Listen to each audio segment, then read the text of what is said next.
Assalamualaikum warahmatullahi wabarakatuh. Ketemu lagi di channel Gong Misteri.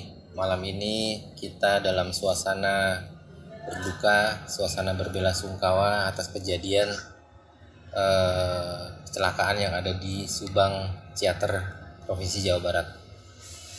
Bagaimana cerita selanjutnya? Tetap saksikan di Gong Misteri.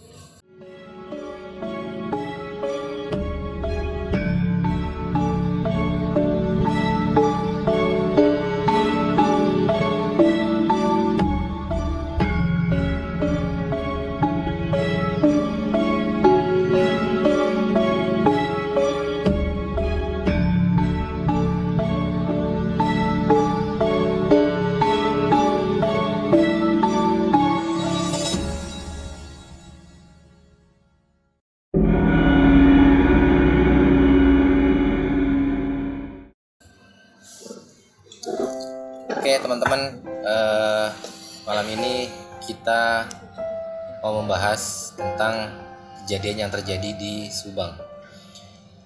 Malam ini kita berbelasungkawa terhadap para korban, baik yang meninggal ataupun yang mengalami luka-luka.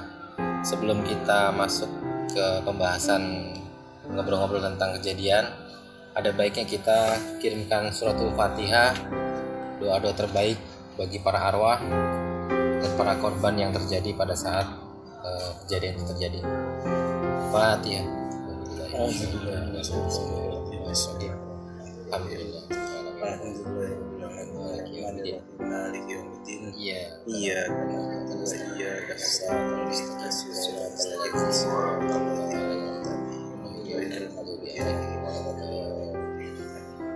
Semoga amal ibadah kebaikan diterima di sisi Allah, dan keluarga yang ditinggalkan mendapatkan kesabaran dan ketabahan. Oke, langsung aja kita bahas tentang kejadian yang terjadi pada saat bus itu mengalami kecelakaan di Ciater, Subang, Jawa Barat. Malam ini kita sudah ada teman-teman termasuk host dari Gong Misteri. Kita mencoba untuk mengulik dari sisi sudut pandang kita, dan juga nanti ada beberapa sumber data yang kita tampilkan. Jadi kita kembalikan lagi ke para penonton setia channel Gong Misteri. Sebenarnya kesalahan ada di mana? Kita tidak menyudutkan siapapun, tidak, tapi kita mencoba untuk mencari tahu informasi yang sebenarnya. Oke, malam ini ada Pak Abbas, ada Om Indra. Mari kita ngobrol-ngobrol lebih santai lagi dan tidak mengurangi rasa duka kita terhadap keluarga yang ditinggalkan. Ya, Pak Abbas. Kan kemarin kejadian tuh yang ada bus remblong di daerah Ciater, Subang, Jawa Barat. Kalau kita melihat itu informasi terakhirnya bus itu mengalami remblong ya. Nah, dari sudut pandang Pak Abbas atau Om Indra bagaimana? Pak Abbas, mungkin untuk kronologinya aja dulu ya. Kronologi boleh, silakan. Ya kan awalnya itu posisi untuk armadanya atau bisnya itu ya Putra Pajar itu kan sebelumnya ini kan dia ada kendala di rem. Dari awal dia ada di alun-alun Bandung. Dia kan sempat itu mau ke Tangkuban Perahu ya, Tangkuban Perahu. Setelah itu kan supir itu udah merasa rem itu udah dalam, karena di situ kan sistem pengereman itu ada 3 jenis ya, ada hidrolik sama angin. Jadi di situ ada tangki pengisian angin mungkin tidak full isi. Nah di situ kurang tekanan. Okay. Nah dari Tangkuban Perahu itu kan supir udah merasa rem udah dalam. Ya. Dia sempat hubungin teknisi untuk pengecekan rem bis itu. Nah di situ sempat dicek, dipanggil, datang kan teknisinya. Udah selesai. Dari Tangkuban Perahu untuk ke arah Depok itu kan arah balik itu kan pasti menurun juga kan. Ya. Tapi ini alhamdulillah awalnya itu remnya aman.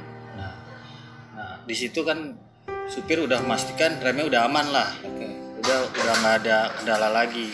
Terus habis dari Tangkuban Perahu sempet ingin makan di Bang Jun itu, di rumah makan Bang Jun. Itu udah sempat makan atau belum tuh? Yang untuk pengecekan awal itu sebelum makan. Yang deket tanjakan Emen dia sempat makan. Nah di situ supir sama kenek itu ngecek lagi, tapi tanpa pengawasan teknisi lagi, cuman ngecek berdua ya kan. Setelah habis makan yang di Bang Jun itu jalan beberapa meter, nah di situ kejadiannya pertamanya bis remblong dan terguling ke arah kiri jalan ya, kiri jalan. Dan ada beberapa pengendara lain Sempet nyerempet ya. nyerempet kendara lain kayak sepeda motor tuh 3 sama mobil pribadi 1 ya. Mungkin itu awal kejadian kronologinya. Nah di sini kan kita awalnya ngebahas untuk remblong dulu nih ya, teknisnya gimana ya. Itu gimana Pak Bas kalau menurut Pak Bas?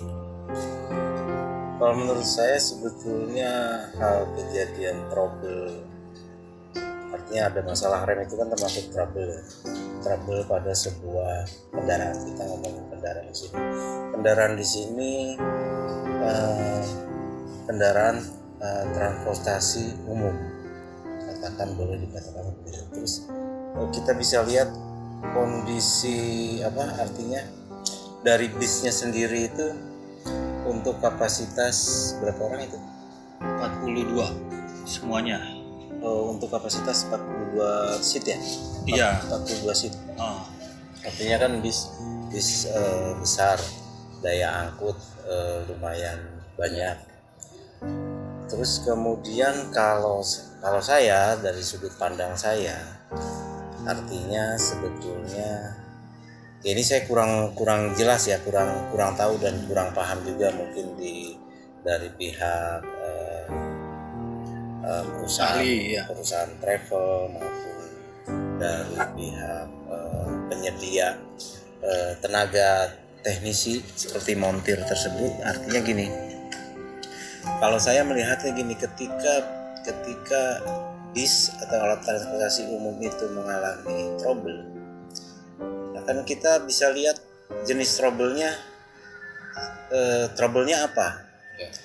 Kalau di sini kita fokus di sini adalah trouble-nya masalah rem. Rem itu artinya itu urutannya di atas. Dari segi safety-nya, artinya penanganannya nggak bisa disepelekan.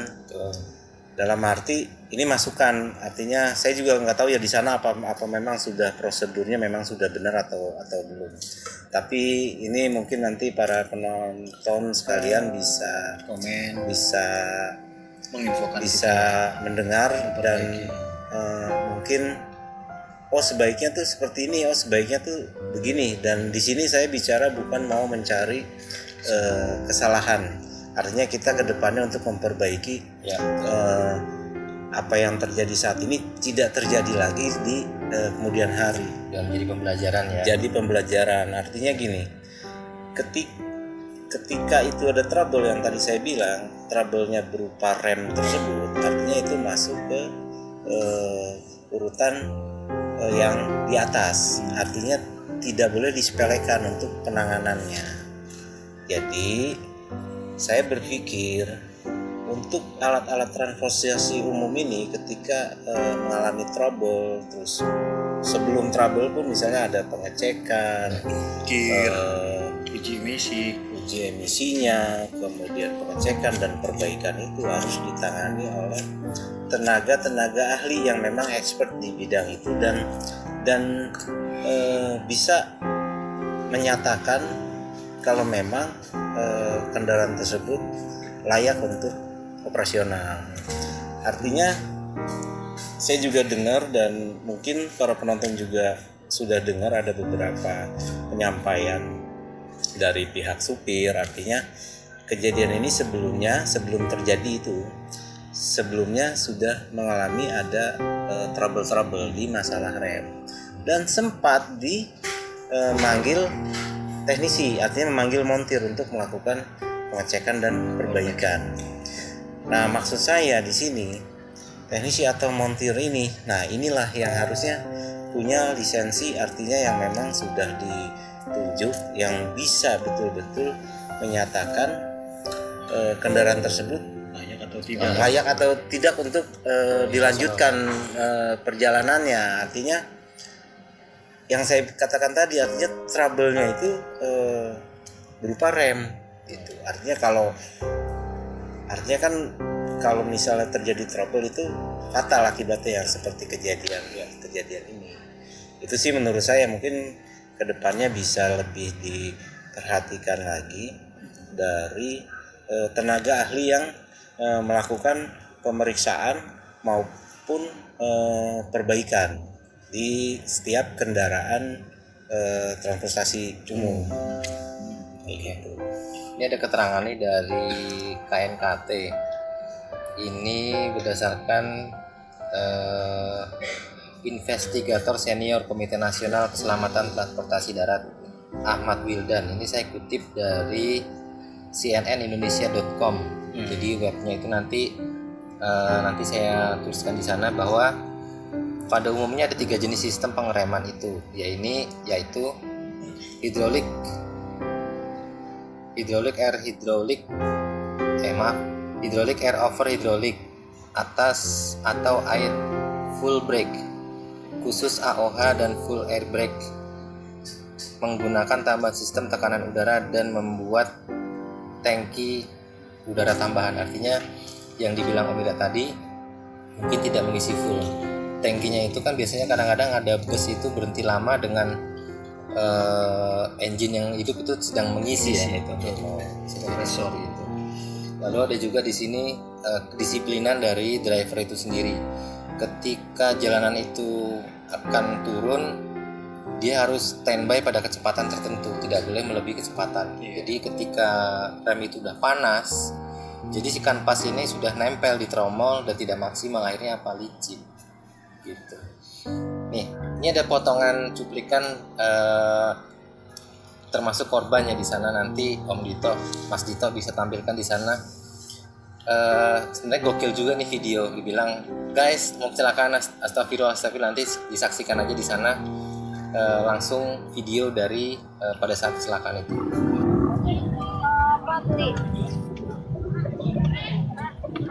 Allahu Akbar. Allahu Akbar.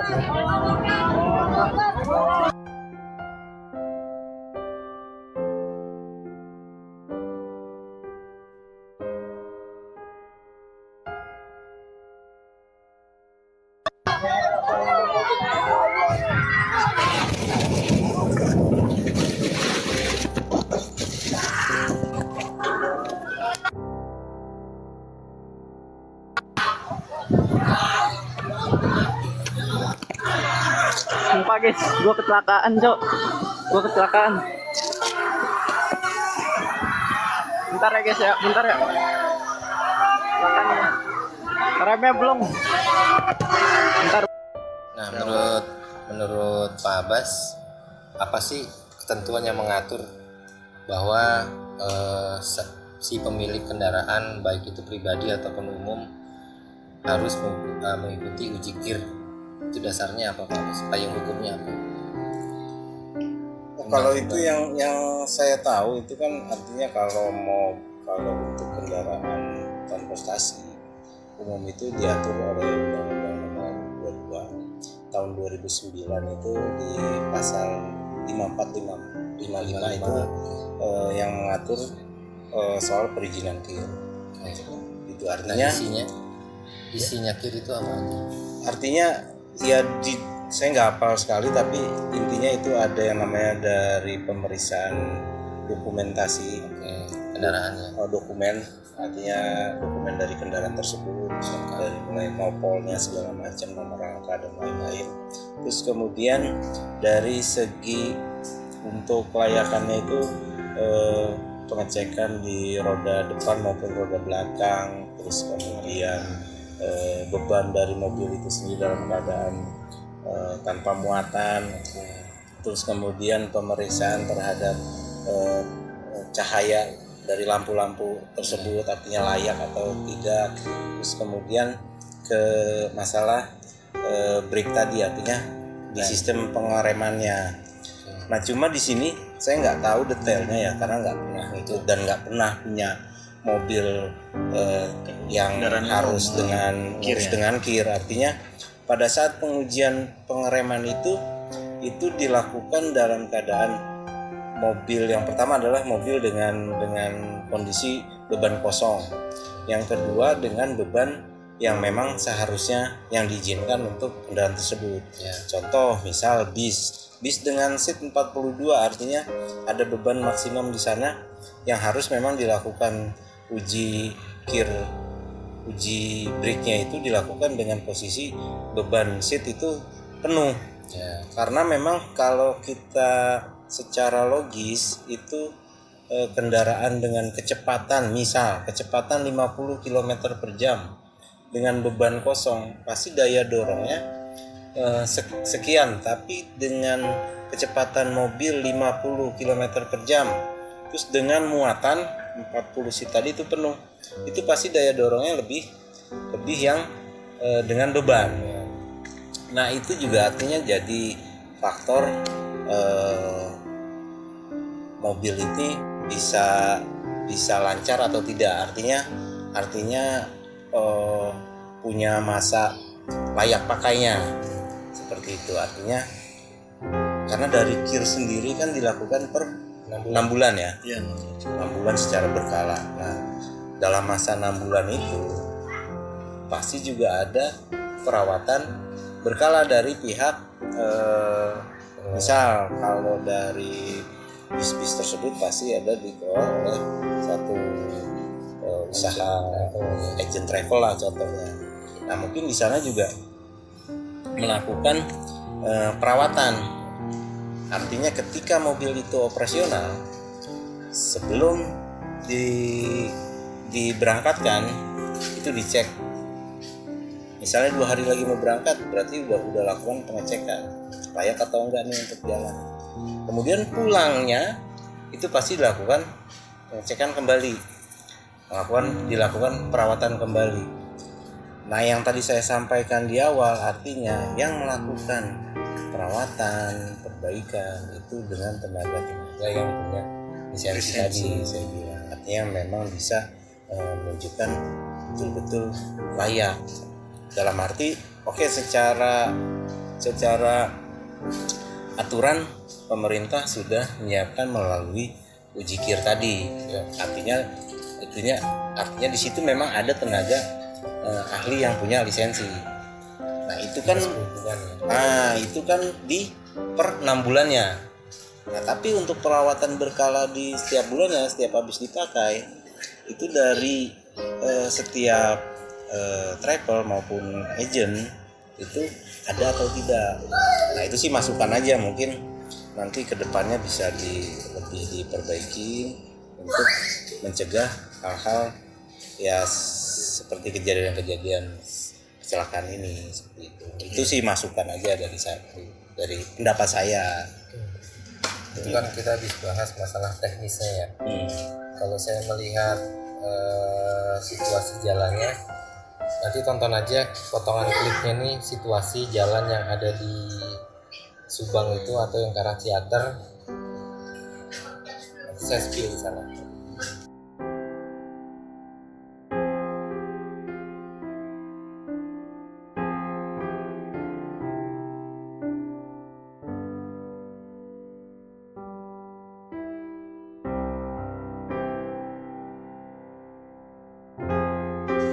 Itu untuk medan tanjakan MN ya Mas? Tanjakan MN itu seperti apa sih sebenarnya? Itu apa dia tinggi seperti tanjakan menukik. Oh, apa gimana sih Mas? Saya pernah lewat jalan itu ketika dari keluar tol ke arah Subang. Ketika masih di kota sih masih datar ya, tapi setelah dari mulai menanjak itu, jadi tanjakannya itu menukik banget, tidak cuman panjang. Oh, panjang. Jadi tanpa kayak ada jeda itu. Iya. Iya. Nah, makanya kalau saya melihat kemungkinan untuk brake-nya itu rusak bisa jadi karena satu mungkin dari faktor kurang perawatan tadi, bisa spare part yang sudah aus juga bisa, kurangnya perhatian terhadap kendaraan yang akan digunakan juga bisa, faktor kelalaian dari human error-nya juga bisa jadi. Pasti memang sih kalau saya ngelihat jalannya ketika berangkat sih enak-enak aja nggak ngerem, tapi pas arah dari Ciater ke arah balik ke tolnya itu yang panjang, turunannya panjang. Artinya dengan jarak yang panjang, posisi beban mobil, artinya pengereman itu akan bekerja berat. Iya. Nah, kalau kondisinya memang kurang baik, jadi kemungkinan trouble-nya itu lebih banyak gitu. Iya. Nanti ada video berikutnya, nanti ada tes drive untuk ngerem yang saking dipaksanya, nanti si ban dengan si cakram itu ketika ngerem itu sampai posisi jebol. Nah, teman-teman bisa ngelihat nanti di sini, nanti di spill oleh Mas Dita.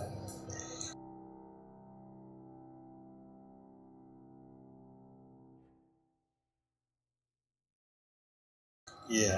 PR Mas Dita. Untuk sekelas bis ya, untuk armada yang bebannya berat ya, itu sangat PR banget ya untuk tanjakan atau turunan MN ini ya. Betul. Nggak jadi pantangan untuk kendaraan-kendaraan umum kayak pribadi lah, kayak mobil-mobil pribadi itu nggak terlalu masalah ya.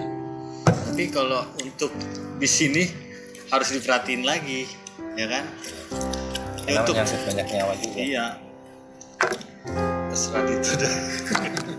Ya tapi artinya ya kita ngobrol aja, artinya sekali lagi para penonton di sini kita bicara sharing ini aja, bukan mau mencari kesalahan di mana bukan, artinya ini sudut pandang kita ya. Kita untuk memperbaiki kedepannya biar nggak terjadi hal yang serupa. Karena di kota Depok ini kita udah terjadi seperti ini ya, udah ada 3 sama ini. Ini yang ketiga. Yang pertama yang di mana ibu-ibu pengajian itu tetangga kita juga kan? Oh iya, Cipayu. Cipayu. Terus yang SMP yang 2 korban meninggal terguling di mana? Di Subang. Subang lagi. Terguling di Batang, Jawa Tengah. Sama terakhir ini. Ya artinya dengan kejadian-kejadian tersebut kita bisa ambil hikmahnya, artinya ini juga kedepannya kita lebih teliti lagi. Satu, dari mulai untuk pemilihan armada harus benar-benar dipastiin, dicek, dikonfirmasi datanya, artinya kelayakan bis-bis yang digunakan ini memang benar-benar sudah ditunjuk atau sudah disahkan untuk layak operasional. Artinya sama-sama diperhatikan, jangan sekedar cuman bertanya ini layak atau tidak, jadi secara lisan hanya dijawab secara lisan. Untuk bicara ini ya, untuk dokumentasi kendaraan kan sempat juga orang tua dari korban ini Urit ya minta sebelum pemberangkatan itu kan minta bukti kalau bis ini layak digunakan atau tidak, kan sempat juga ada. Sebetulnya itu sudah dimintain ya, sudah mintain ya. Ibu kecewa nggak dengan ya kecewa karena waktu rapat tanggal 6 saya bilang sama kepala sekolahnya, ini saya nggak mau bohong, saya bilang saya orang tua asuhnya Amiluddin, karena ada 1 bulan yang lalu sekolah SMP Perjuangan kecelakaan di Bali, saya minta tolong ya Pak, saya bilang tolong tolong itu bus diperiksa ya, atau enggak diservis yang benar. Saya nggak mau anak saya, walaupun bukan anak kandung saya ya, saya udah anggap dia karena anak yatim, itu harus mobil itu diperiksa ya, diperiksa servisnya memuaskan. Saya ini guru. Oke Bu, tenang aja. Katanya kami semua mobilnya kami bawa dengan baik. Ini saya rapat di YKS di situ ngomong, dan benar ya Pak, bertanggung jawab jika ada apa-apa. Karena kalau mau ke Bandung, ke Bogor itu harus ada mobil yang bagus. Ini perpisahan, kan nggak mungkin dong Pak. Lulus SMA mau pingin kuliah, kalau punya duit. Kalau nggak punya duit paling nggak kerja. Ini anak Amiluddin kan bukan orang punya. Saya kasihan gitu loh. Kecewa dengan otobus Kecewanya gini. Kenapa datang ke sana padahal infonya perpisahan pelantikannya di Depok. Kok tiba-tiba dibawa ke sana? Kan begitu. Oke, kita menurut semuanya.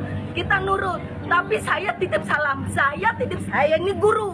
Jadi saya tahu produser kayak prosedur kayak apa tentang guru.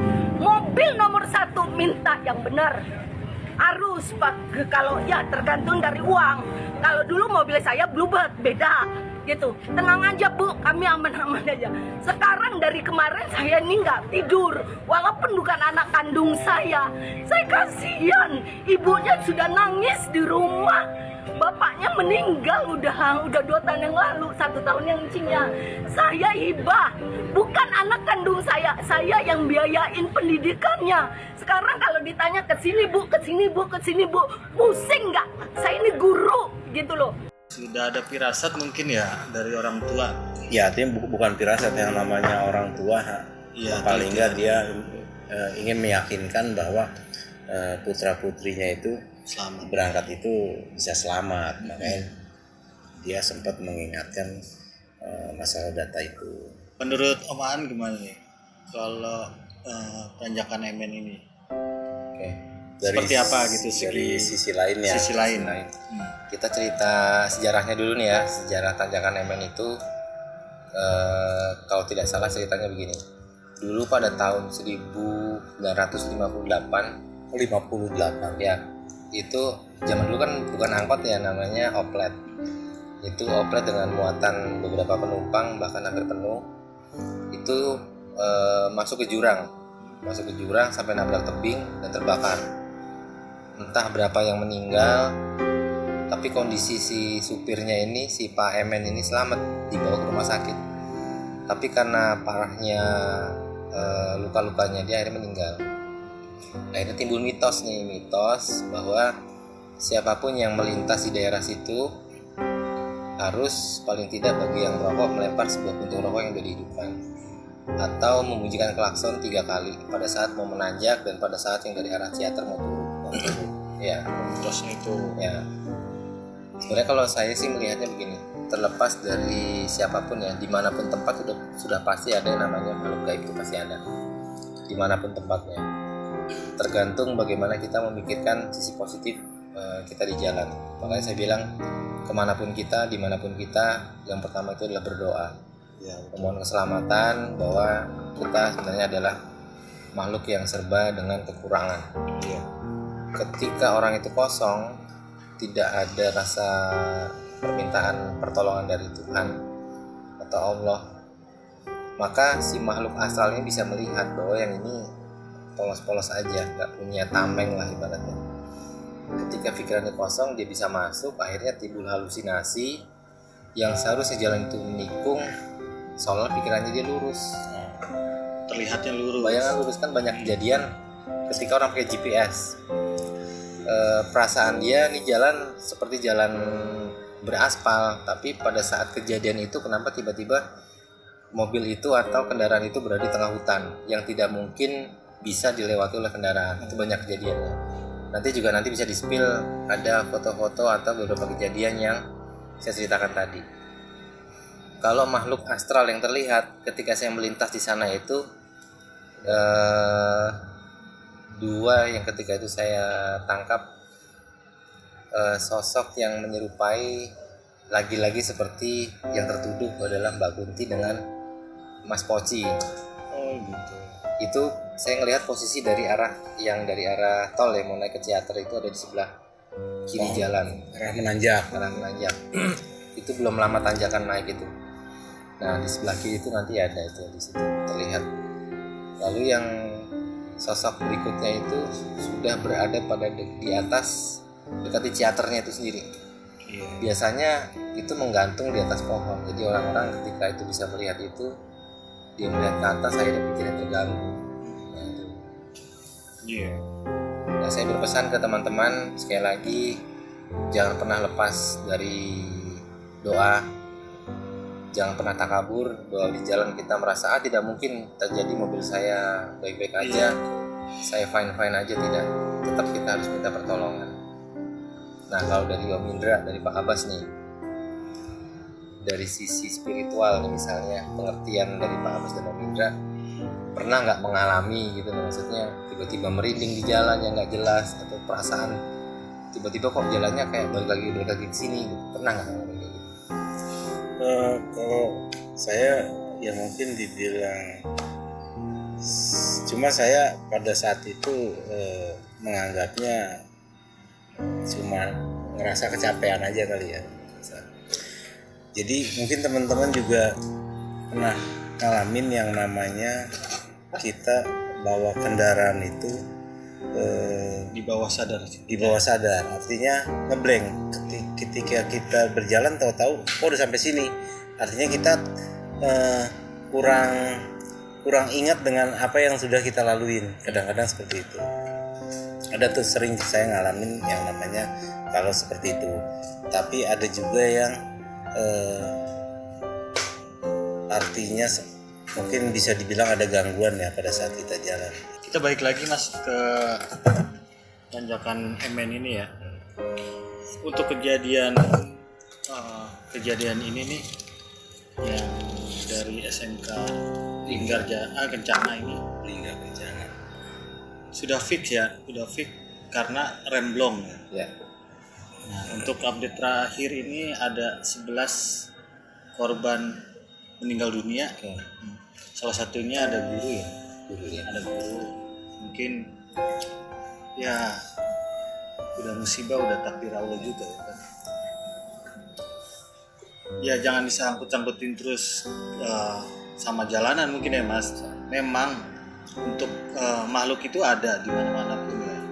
Tapi kita harus berpikir logis dulu ya. Baru kita ya namanya minta perlindungan Gusti Allah ya.